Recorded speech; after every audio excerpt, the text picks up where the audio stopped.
whakarongo ki te tangi a te korimako. Kōrero flowing out the hook of force. Kaupapa relevant, kaupapa out of bounds, kaupapa exigent, kaupapa paramount. Nā ko nā whakapiri mai ki te kaupapa tino whakahira hira whakarongo pi kari kari mai. Hare hare mai, o Taringa hare hare mai. We gotta gather up close everybody, gather up close everybody. Kani move that body, kani move that body.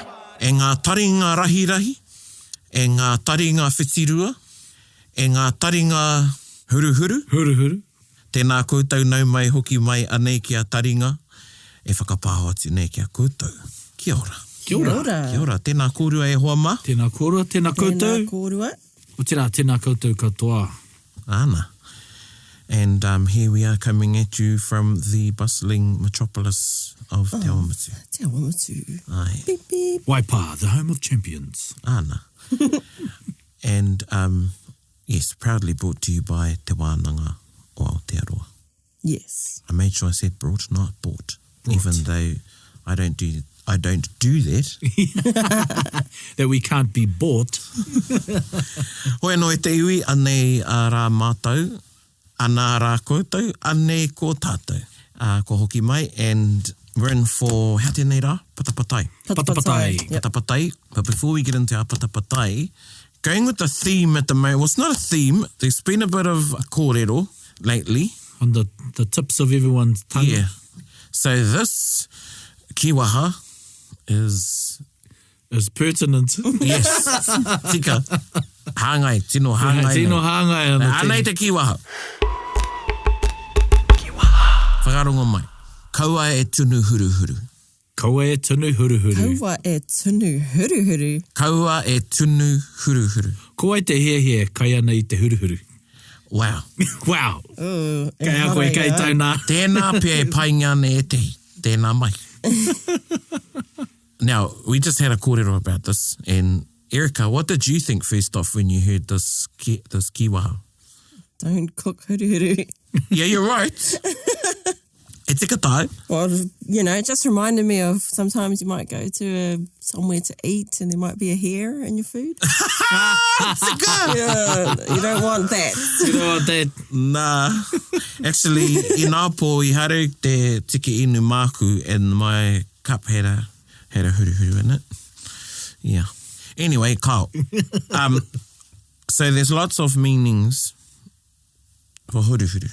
Kia ora. And this particular huruhuru that I'm speaking about in this kiwaha, that I just made up, I might say. But I took it from whakatauki. And the whakatauki is he tangata tunu huruhuru. Kia ora.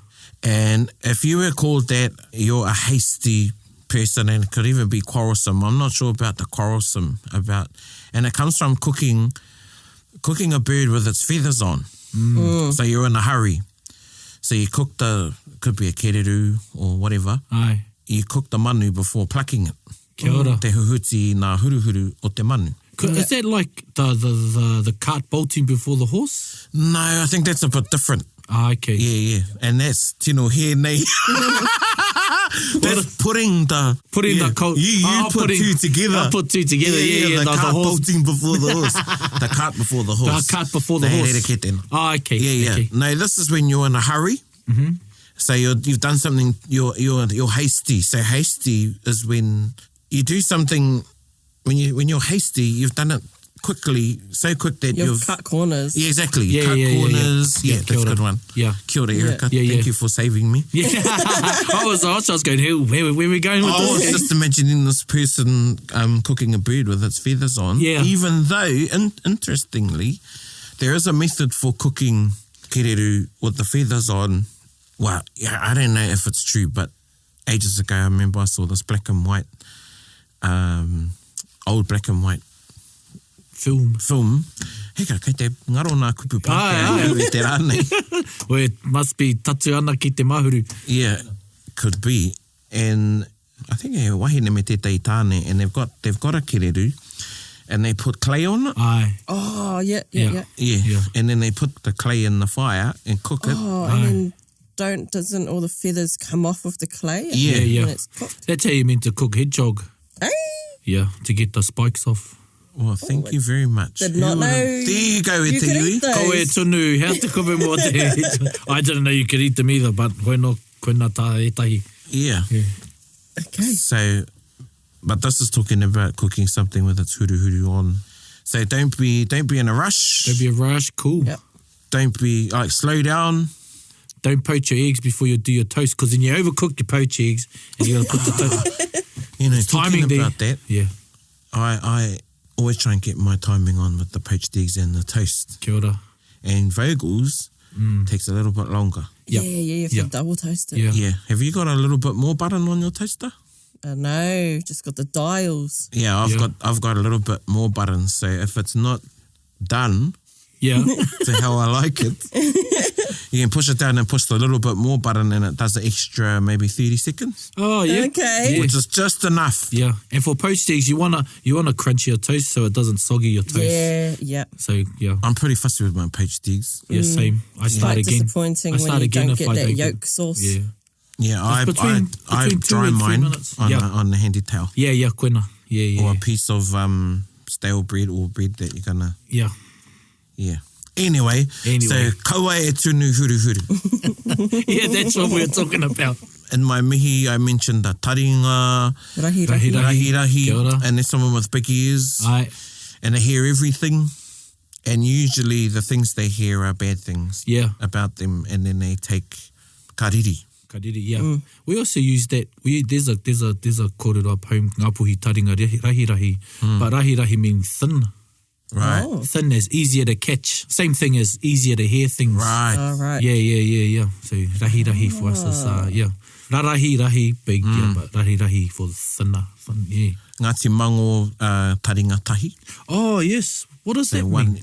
They've only got one ear, so they're sort of like, not selective hearing, but that hear taringa tahi he whakarongo. Aye. So they might hear something and they've only got one take on it. Yes. right. No, that's like, It's like, right, Yeah. we're going to deal yeah. to you. Like, oh, kia pai tō rā. What do you say, bro? What do you say? Like when What'd you say? Do you want to go? when you get emails and texts and you read it in a negative voice. Yeah, you read it in a That's negative so voice. important, eh? Yeah. Kia ora. Yeah, the mood you're in when you read an email, and that's why I'm very careful about how I write my emails Yes. and texts. Yes. And some people aren't. So that took it, and then I used taringa huruhuru, and Aye. now this kaua e tunu huruhuru leads us into our first pātai. Patapatai. How te huruhuru. Or Yeah. our take on huruhuru. Yeah, what's our take on huruhuru? We had a few questions of the same nature come Yeah. in. So this is us addressing them all. So Yeah. tēnā koutou o koutou whakaaro. Yeah. And we're putting our whakaaro out there. Te Hamua did a video. I never watched it, but by reading the comments, I sort of got what it was about. I watch it because he's funny. You're funny, bro. You're Yeah. funny te hamo and informative. Yeah. Yeah. Was there a bit of satire in there? Was Yeah, there? of course. Yeah. Yeah. And it's been picked up by The Guardian. Oh. Oh. So The Guardian have done a story on that shop now. No tā wāhi and tawa used- newspapera? Ana. Ah. Yeah. And then I think Q on his page, and great page e te iwi, Māori Minute. Māori Minute. Aye. And website, Aye. Kuntin Hita, who we've had on Taringa. He done a video. Yeah. Hey, sorry, Parone. It's did. So he did a video. Aye. I must remember after pronouns and before nouns. Did. Has, had, and have. We're learning the use of did and done ne te iwi, if you Yes. haven't noticed. Because, Yeah. we're We've quite noticed our- prolific with our hapa I roto e te reo. Ai, I te reo, kawa I te reo I ngā mea katoa. Aye. It's one of those things, you know, it's like in any language, I suppose, and, if I compare it with learning te reo, Aye. when you're learning te reo, I can remember one of my hapa back in the day, hapa reo, was I used to pacify a kupu following me. Me. Kia ora. Oh. Yeah. Yeah. Like, it just would roll off. Me Yeah, sometimes it sounds whakatūngia. nice. Yeah, it does, yeah. And then you're like, Yeah. oh, I must be doing it right if it sounds And good. my friends used to still do that. You know who you are. I've messaged you, bro. It's all good. You know who you are. It's all good. Anyway. Anyway, so- Anyway, he did. So he did a video. Aye. And yeah, so we're going to have a bit of a wānanga about huruhuru. So, you know, there was a shop down in Pōneke who they sell leather products, and they decided to call their shop Huruhuru because apparently they looked up online and huruhuru was a name for leather, a word for leather, which is new to me. I've never heard that word New for to myself as well. So they went and they got it trademarked or whatever, and whoever the Māori advisors were signed it off. Yeah. You know, I'm asking who? Come on, guys. Because Yeah. I would have given them some advice. Yeah. You know, and anyway, so then they opened their store and put all their branding out there, and then they're getting some flack. However, they got probably the best publicity they could have paid for. Absolutely. You know, it's just gone crazy on social Yeah. media. And like Praone, it makes, well, I know you're going to, but it makes me want to purchase some of their things. Well, I'll tell you why. A reason why I want to go to the shop is when I went on their website, I did a search and found their website. Well, it's the only website called Huruhuru. Well, how many searches come up from typing in their Huruhuru? store, they've got another store in Turkey. Oh, okay. And I know, That's where they're from, eh? yeah, and I know that Turkish leather is very, very good. And, you know, so I want to go and have a look in their shop. Yeah, so I'm going to go. Yep. And then I saw recently that there's also a bear named Huruhuru. Yeah, so there was a kōrero that came out, but the difference is the company that makes that beer is based overseas. They're only overseas. I don't think they're in Aotearoa. Okay. They're in Anyway, Canada. so getting back to why there's some contention with some people around that name is huruhuru has lots of meanings. One is feathers, Kia ora, Yeah. feathers. as I've You talked about. hear that whakatauki, mā te huruhuru, ka rere te manu. Mā te huruhuru ka rere te manu. There's another whakatauki, he ao te rangi ka uhia, he huruhuru te manu ka tau. Ai. And he huruhuru te manu ka rere, which is another rendering of that, and then mā te huruhuru. So, yeah, as the clouds bedeck the heavens, so too do the feathers adorn a bird, or the bird is able to fly because of feathers, Kia ora. which is a whakatauki. It was about wearing the correct kākahu. Oh, okay. Yes. Was it taharako? Taharako, yeah. Yeah. Yeah. So that's that whakatauki. And Tata aruma e rua raro. huruhuru, so feathers. Huruhuru he kupu anō ki te wuru. Ki te wuru, ai. And that's what Q says in his video. Yeah. So I knew, I've known huruhuru i mua rā before the loan word, the kupu mino. Ai. Ko mahara koutou ki tērā kupu mino, loan word. Huruhuru was a kupu for wool. Yeah. We have other whakatauki or sayings. Hei huruhuru mō waiwai. Mō waiwai, ai. So the hairs on your leg is referring to the support, Ai. supporters, followers Followers, Oh, of a rangatira. yeah. all right. Yeah. So often I will say, sometimes I'll be sitting there and I'll have kaumātua next to me and I'll say, kua hau, he huruhuru ahau mō ngā waiwai o aku kaumātua. Yeah. Yeah. Is that does that kind of tie in with the rekereke kind of concept that you sit at your elders? Yeah, it's an interesting... Ankles or if we were feet. to... Yeah, that's an interesting Yeah. whakaaro. Yeah, like, why? Why do you think Yeah, I don't followers know. are referred to as huruhuru, ngā huruhuru o te waiwai o mea? I would think it to be, at the feet, following that person, because it puts you at a lower degree to that person. Yeah, So you as their disciple, student. yeah. I don't use that line often. No, So no. either in that context or if I'm supporting the king and when I was hiding a king. Yeah. Te Aotea. Yeah, so not to be used lightly, or Yeah. to be common, used in common, yeah. So we've got that for huruhuru. What else? We know, and we kākahu, you've got a kahu huruhuru, Kahuruhuru, ai. which is a feathered cloak or a feather cloak. Yeah. And then huruhuru is a kupu for body hair. Ai. And some iwi say huruhuru is only for body hair, not the hair on your head. Yes, I've And- heard that. And some iwi use it for both. So going off, and sorry, Che is the other one that's done I some chased, yeah. kōrero on this, and they use huruhuru for any hair. Yeah.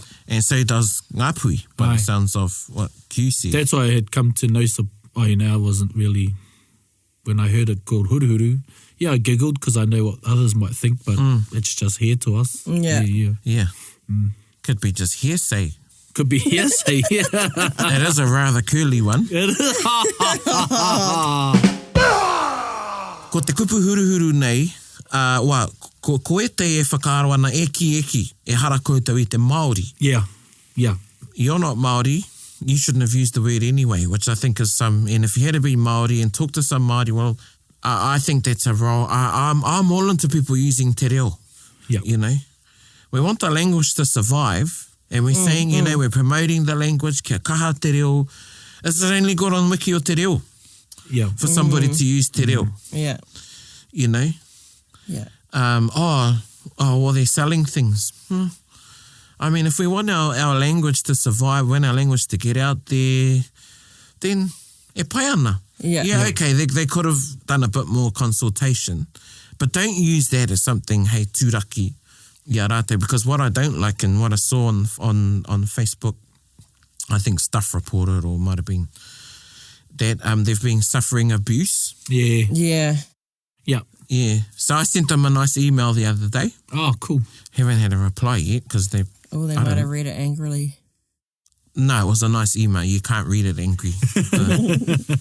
Yeah, it was a nice... And in the subject line, a friendly message. So when they see it, yeah. Set the tone right from the beginning. Exactly. yeah. They may have been getting, I don't know, they may have been getting emails that weren't nice. See, look, they're getting free publicity now. Yeah. Taringa. I'll have a hat, just a hat. Yeah. If you do hats. But yeah. I get what you're saying. Like, te reo Māori at the moment, or just Māori in general, is a big brand. Like, Yeah. It's great branding. Everyone wants to slap a Māori picture in their logo or a Māori name on their company Yep. or on their strategy, or you know, and put a bit of a deeper meaning to whatever it is. But yeah, I agree with you.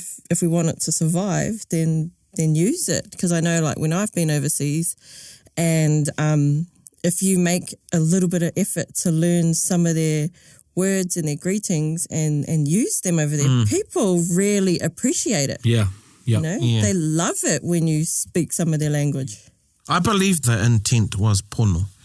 And, yeah, again, you know, we went to Turkey last year and they're beautiful people.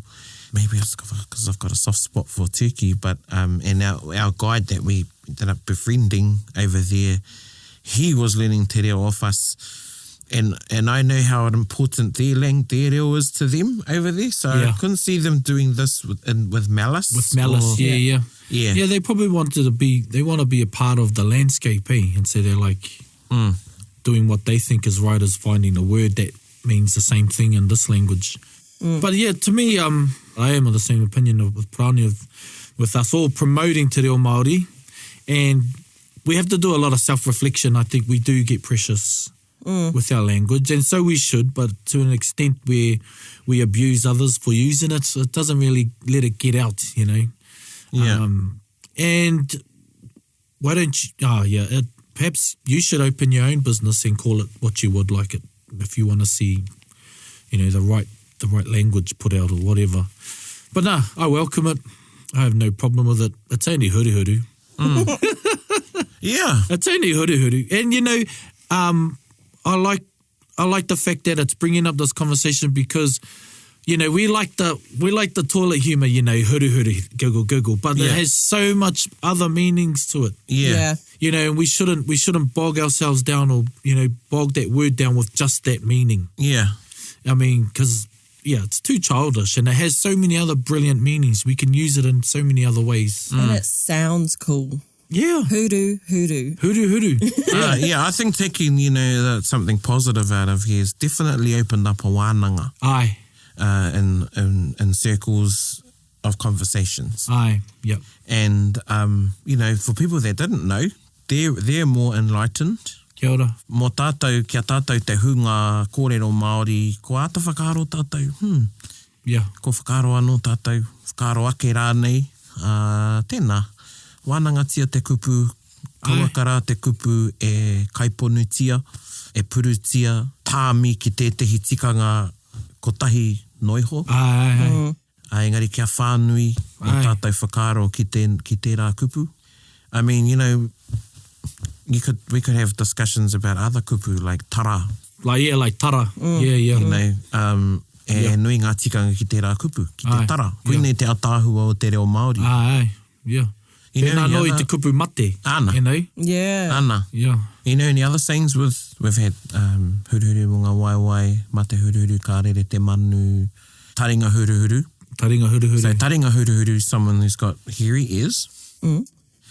So a wise person. A wise person. Ai. It's meant to be. Yeah.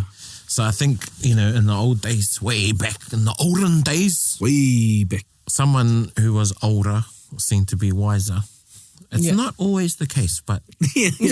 but it's a term of respect Aye. to kaumātua. Yeah. Even though karetai, you know, I remember when hairs started growing out of my ears, I was like, well, I got hairs growing out of my ears. And my mate's like, get a groomer, Yeah. you know, shave those huruhurus.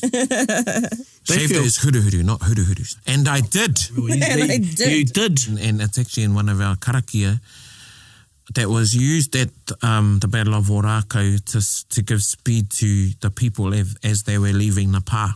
Oh, And there's a line in there and it says, rere huruhuru, rere ānewa o te rangi e. sure. Oh.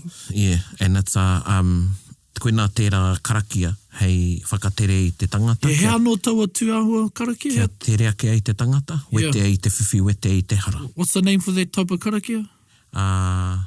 He tapu ai? Tapuai. Yeah. Yeah. Yeah, he tapu ai. Koina, awa, that was our first pātai. We had a nice wānanga on that one. That was a good wānanga on that one, I'll say. Yep, we didn't, you know, kāre i tunu huruhuru. Kari tunu huru, no. We weren't in didn't. a hurry. Yeah. Kia ora. Me whakaronga pi kari kari. This is one pātai. It's a pretty good pātai. He wants to be known as Joe Bloggs. He doesn't want to be identified. Okay. Yeah. Anonymous. Cheer, bro. You know who you are. No. Anyway, this is a pretty good pātai. Kia ora. I want to get into my Whakapono Māori, brackets atua Māori, but I'm not sure where to start. Is there any literature I could perhaps read? Is there a Genesis kōrero that gives a base understanding? I know it's better to go home and talk to a kaumātua or find a tohunga. However, my kaumātua have passed on and the ones left at home either don't know or they're too far into the hāhi. Typical. Oh, yeah. I'm learning karakia Māori that I find, but I want to learn more so I can invest the right intentions into what I recite. Any help or suggestions will be great. Kia ora. O hohonu tēnei pātai. Ai. Yeah. Meki, he hohonu ngā whakaaro Ai.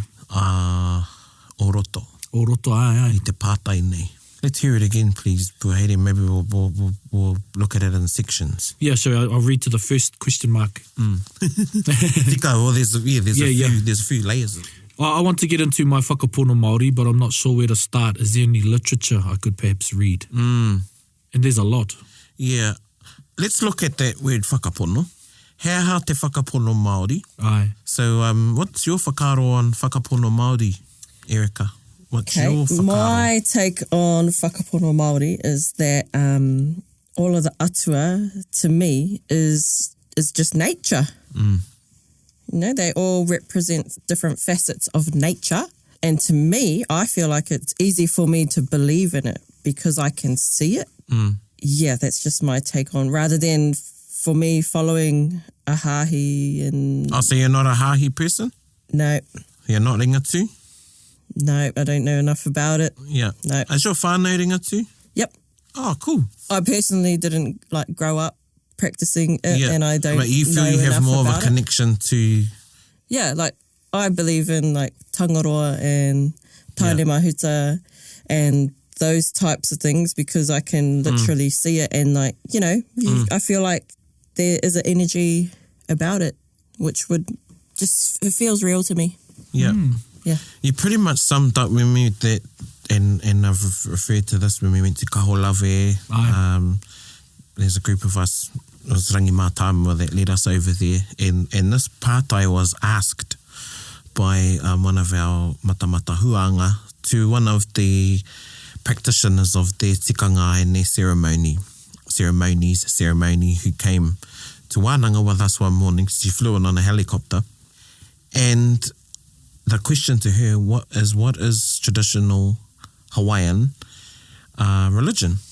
And her answer was the first religion of our people was the environment. It's basically what you're saying is nature. And if we look at all of those, and I don't want to call them pagan. Oh, yeah. Even though that's what they're probably labelled as. And then, we can get into animalism and totemism. Yeah. That throughout the world is that is the first whakapono. Aye. Is in nature. Yeah. Pe wheo whakaaro ki te whakapono Māori? Yeah. Pretty much the same as a lot of things what Erica talked about is our idea, but it gives me an understanding of a beginning. Yeah. And of my wairuatanga. And because it seems as though we're he iwi whakapapa tātou, ne? And to understand your whakapapa is to understand where you came from. So much so back to a beginning or the first spark or whatever you want to call it, or to te kore. And from there, you can understand your position in the world. Yeah. And then you can command what it is you want to happen. Sounds a bit all round fairy, but yeah, that's sort of my idea on it. And with Whakapono Māori, yeah, like you said, I can see it and I feel I can enact it, or how do you say, when you're using karakia and takutaku, you can actually tap into those atua, because it's your mana atua that allows you to. Yeah. People would call it your divine right, but yeah. Also, I feel like atua Māori, like, I don't know how to really say it, but they give good explanations of why things are the way they are. Kind of like just thinking about Tāwhiri Mātua, for instance, and how he's got no eyes. And the wind's unpredictable because he's got no eyes. Like, that makes sense to me. Yeah. You know? How do you find balance with tō whakapono Māori me te whakapono Karaitiana? Kia ora, pātai pai tēnā. Well, to me, there's a maramatanga in there, and I believe it goes back to the same maramatanga. I think you explained it before, and it's the best way I like to explain it, is that your hahi or your religion or the way that you follow your maramatanga is the lantern that you use. And within there is that maramatanga is the same thing. However, you can use different paths to get there. And so I have a belief in I can use a Karaitiana approach as well as a Whakapono Māori approach. Peo whakaro? Yeah, it's something that's definitely developed within me over time. And if I was to look back to myself as a teenage boy who learnt his first karakia Māori, and, I had this mind explosion. I had learnt about, we'd heard they were myths to me then. Aye. The story about Ranginui and Papa. But I felt a connection. I've felt more of a connection to that. Ki ngā kōrero tuku iho, I roto i te ao Māori. And so I had this, it was epiphany or tētahi māramatanga i tau mai kei, because I felt a connection to those kōrero. Even though I used to go to, I went there to eat, really.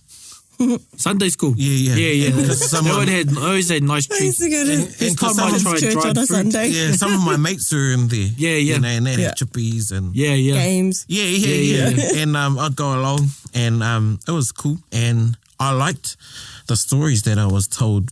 Back then we had religious instruction in schools that they don't have anymore. And I think I've told the story about this epiphany about my identity I had when the kaiako who was telling us a story about the introduction of the gospel to Te Arawa, how Te Arawa got the Bible, and then she asked the class, who's Te Arawa? And most of my friends put their hands up, and I was like, are we Te Arawa? Oh, yeah. And and then I went home and asked my mum, are we Te Arawa? She's like, no, And then it just clicked, and then I thought, this is why we drive in the car for an hour and a half, and all my friends only have to drive 20 minutes to their marae, Yeah. And I had this whole, much as my mind opened up to my, anyway, that's another story. Yeah. So over time, my whakapono Māori has, and even that word whakapono Māori is something that I've probably only started using in the last 10 years. Yeah, to be able to label it or to explain it to someone else, tika. Yeah, whakapono Māori. Yeah, and you know, I went through a stage of total rejection of Christianity and any other religion or any other philosophy that is drawn from those religions. And then now I'm in a space where I'm respectful and I'm okay with them, and I can find the māramatanga in those whakapono for me, but my true māramatanga comes from taku whakapono Māori. Kia ora. So that's where I get my māramatanga from, even though there's māramatanga in Buddhism and Taoism and Christianity and the Old Testament. You know, and even then, using the lens of how I look at the teachings in the Karapiture and how I compare them to Te Ao Māori. And I can see how it was very easy for our people to shift over. You know, the written word would have been, wow, this culture, Te iwi Pākehā, have a language that they write down. And, you know, ki te Māori, he tapu te kupu. He tapu te kupu, yeah. He tapu kei runga i te kupu o te tangata, he mana tērā. And to see a written language, you know, for them to have seen a language being written down, I can't imagine really what they would have thought when they saw that. And, you know, and then to have a book with the words of God. The words of God, in them, according to, you know, the churches that came, would have been, well, these are the words of God that have been written down. Yeah. So I can see how that shift happened. Yeah, so I'm comfortable in my māramatanga. And, you know, in the conversations that I've had with bros like Che and it's quite interesting really, because some of my e te o akuhuanga, I can see them going through that journey or awakening, and they're going through I think they're at the stage of rejection. They see it as a pillar of colonialism, eh? Yeah. Absolutely. Yeah. And it's easy to see that. And the bad things, and, you know, in all honesty, the bad things that the church did do. Tika. When they came here. Oh my God, I couldn't believe it when I went to the Vatican. Did do and still do. It hard. But I don't think we should compare what they did to the good that the churches and different Christian groups, or, you know, there's definitely value in it. Yeah. That's how I see it as well. You know, what we've done, or what man has done to build around a faith or a māramatanga, you know, that's another story. But I strongly believe to my core there's a māramatanga in a lot of these followings. And as you said, you have to remember, our tupuna, they got the Bible firsthand. And so they were reading it with their lens. Yes. And to understand it that way, you know, it's easier to accept the reason why a lot of our tupuna moved to that, which is probably another question we could look at another time as to why our tupuna moved that way, and then why so many other whakapono came from that through a Māori lens, you know, ringatu, rātana, and all those other things,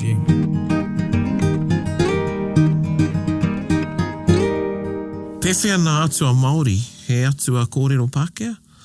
He atua kōrero Māori rānei. Ka mana ake o karakia i te reo Māori, i tēnā o te reo Pākehā? That is a good question. So is Tangaroa going to listen to me if I talk to him in English? You know, and our other atua? Yeah. So that's where I was going with the Bible kōrero. The different denominations of Christianity have their interpretations of the Bible. You know, Catholic, Presbyterian, Church of England, they've all got, and they've got interpretations of the Bible. I have that same view with our creation stories and all of those ngā kōrero o atua. And this is a term I think Professor Pou Temara coined, o atua. O atua kōrero, that the divine kōrero. About atuatanga. Kōrero about our atua, and kōrero that our atua said. Oh, okay. Kia ora. And they've been hand, so he kōrero o atua e rā. And I have my interpretation of kōrero o atua. And I believe that the interpretation, not only mine, but the interpretation of Te Ao Māori has also grown over time. Okay? Mm-hmm. Looking at it with my, going back to our relations in Hawaii or Hawaii, there were iwi over there that followed ku or tu. That was their primary god. So Kamehameha, Kingi Kamehameha, who conquered all of the islands, and again, this could be open up to, and if any of my ohana over in Hawaii are listening, I know it's a very broad, because that didn't quite happen on some of those islands, but let's say he became the first king of Hawaii, and his god was ku kaili moku, whereas some iwi, they were staunch, they followed lono. Or they were kāne. Yeah, so what I've seen is the same. So I've seen over the, and this is, I haven't done any rangahau, but I can see that there are particular iwi, I roto ia Aotearoa, that are very rongo focused. Kia ora. In their karakia. Yeah. No matter what the kaupapa is, they always finish with rongo. Most of their karakia are rongo focused. E rongo whakairia ki runga. Yes. And I've been influenced by that, you know. And of course, if you're a sea person, you're going to have a lot of kōrero te tangaroa. Yeah. Yeah. Do you reckon it kind of depends on where you are geographically? Yes, that definitely. So, you know, when we were living in Hawaii, and all of the Hawaii were predominantly sea people. Yeah. Aye.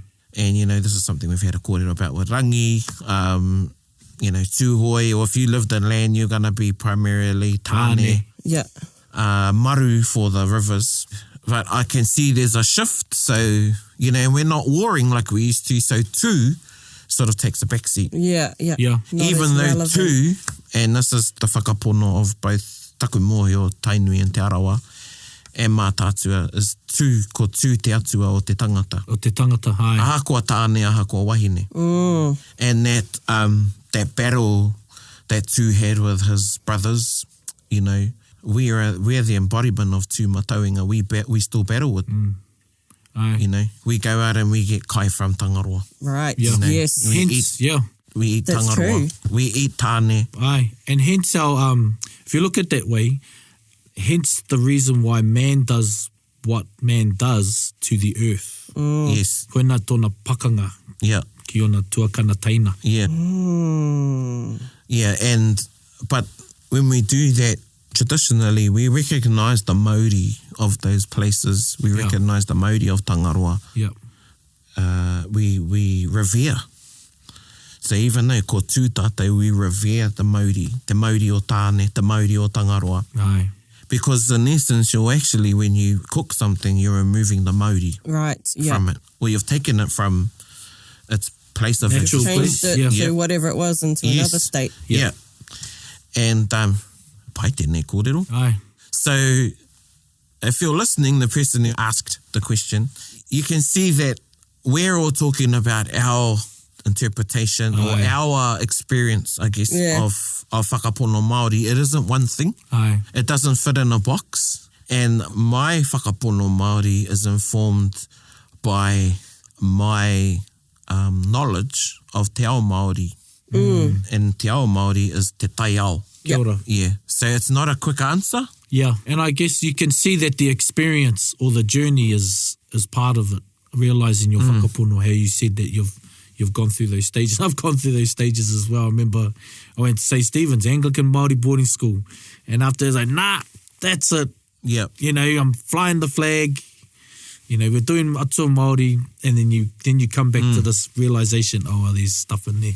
So yeah, it's part of the journey, It's part of the journey. It's part of your understanding of Te Ao Māori. And I guess probably by this question, it's sounding a bit academic, you know, wanting to read something that'll confirm an opinion or something. Yeah. Yeah, there's no literature, to my knowledge. You can read about, you know, our atua.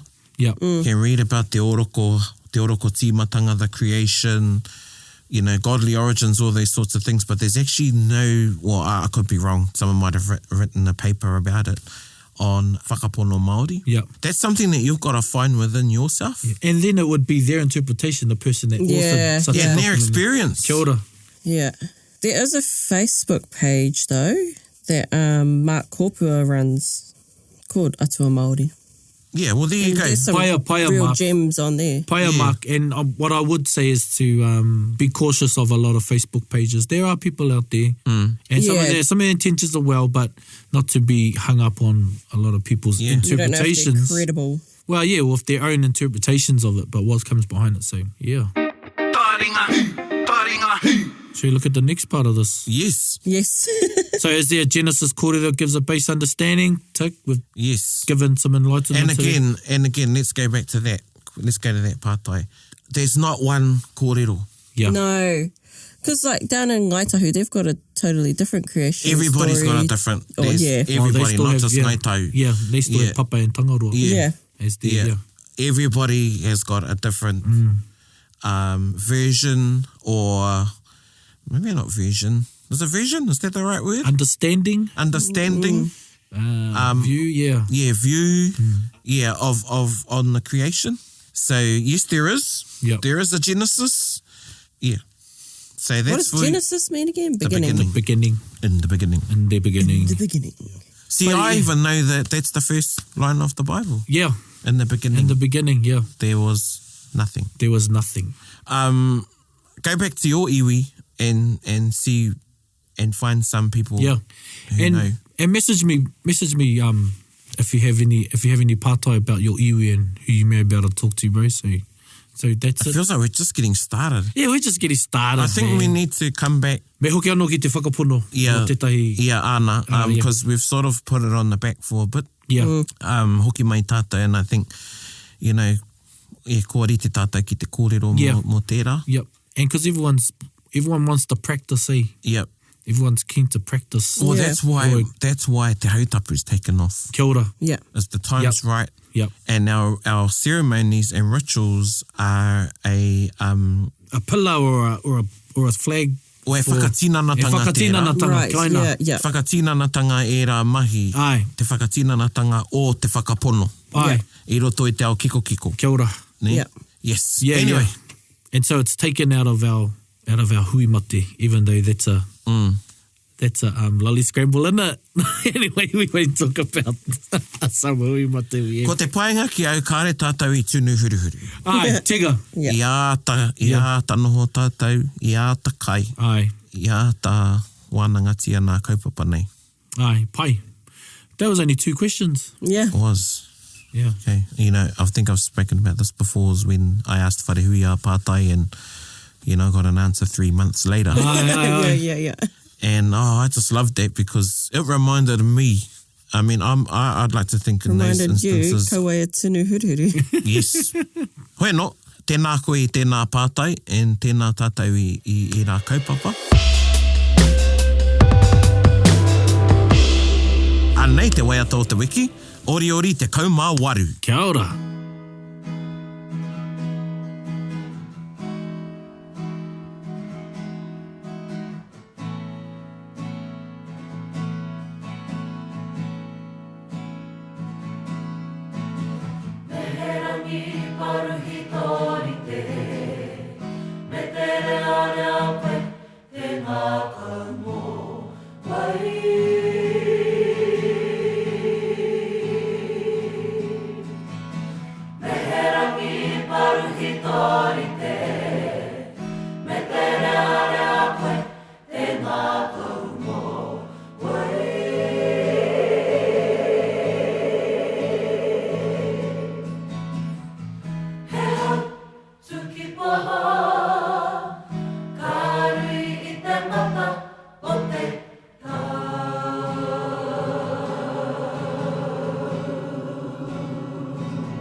Te rōreka. Ai, te tāua hoki. Ana. And that was Ori Te Kaumā Waru, no te kōpai puoroa ngā tūmanako ara te kōpai, he kōputu ngā waiata. Ai. Tēnā rawāti koutou ngā tūmanako, i te ātāhua, i te rōreka o koutou reo, me tā koutou whakai mai, kia whakamahi a Tēnā te rawāti waiata. koutou. Ana. And that was, I enjoy all of our taringa, but I really enjoyed that one. That was thorough. Yeah, that was thorough. It's a good wānanga. Yeah, very good one. Especially for myself, like half of that question could have been mine because it's the same questions Yeah. that you always ask. Well, I'm always asking myself how to practice my whakapono and all that. Yeah. Yeah, I think, just in closing, because we don't want to have another round, but Yeah. people are looking for leadership. Ai. Yeah. I roto i tērā ao. E whakaroa nā rātou kia noho hei huruhuru mō ngā waiwai o tētehi. Mō Ai. tehi rānei. Tika. E hi ana kia mohi o me pewhia. Ai. Kia tika te mahi. Haunga hoki te tika kia Māori te mahi. Kia ora. Yeah. Hoi no, ka waiho tērā ki te taha o tēnei wā. E mihi ana kia kōrua e hoa ma. Ai. E mihi ana kia koe. Tēnā koe. Ai. Tēnā koe. E mihi ana kia koutou. Kia koutou. Ai. Koutou. Kia kaurua. E mihi ana Right, kia you're putting it koutou tātou i te rūma. Koutou kōrua ko tā tātou pepe. En koutou e te iwi nui tonu ngai taringa mā. Me kore ake koutou. Ai. Ngai taringa mā. Nō rere, anei mātou e mihi nei kia koutou. Tēnā koutou. Hei kona maira. Bit whakaronga pi kari kari. Gather up close everybody buddy. Taringa, taringa, taringa. Yeah, tahuri mai ki yo. Whakarongo ki te tangi a te korimako. Korero flowing at the hook force. Kaupapa relevant, kaupapa out of bounds. Kaupapa exigent, kaupapa paramount. Nā kona whakapiri mai ki te kaupapa tino whakahira hira. Whakarongo pi kari kari mai. Hare hare mai, o taringa hare hare mai. We gotta gather up close everybody. Gather up close everybody. Kani kani move that body.